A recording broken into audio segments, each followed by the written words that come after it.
ডিমৰুগুৰি সেৱাশ্ৰম আমাৰ গোটেই বৃহত্তৰ নাওবৈচা অঞ্চলৰ এটা আধ্যাত্মিক প্ৰাণকেন্দ্ৰ।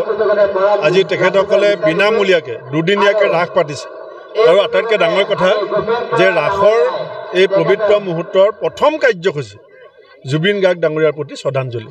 তাৰমানে ইয়াৰ পৰাই আমি বুজিব লাগিব যে দুৰ্গা পূজা হৈ গ'ল, তাত জুবিন গাৰ্গৰ শ্ৰদ্ধাঞ্জলি হৈছে। আপোনাৰ মাজতে আৰু শংকৰ উৎসৱ হৈ গ'ল, তাত জুবিন গাৰ্গৰ শ্ৰদ্ধাঞ্জলি।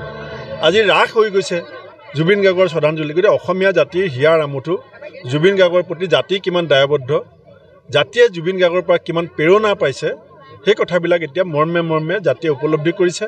আৰু মই ভাবোঁ এইখিনিৰ পৰা মই আহ্বান জনাইছোঁ, মুখ্যমন্ত্ৰী অকল মুখ চকুটি মাৰি থাকিলে নহ'ব, জুবিন গাৰ্গে ন্যায় পাব লাগিব। জাতি শুই থকা নাই, জাতিৰ চকু পানী শুকোৱা নাই।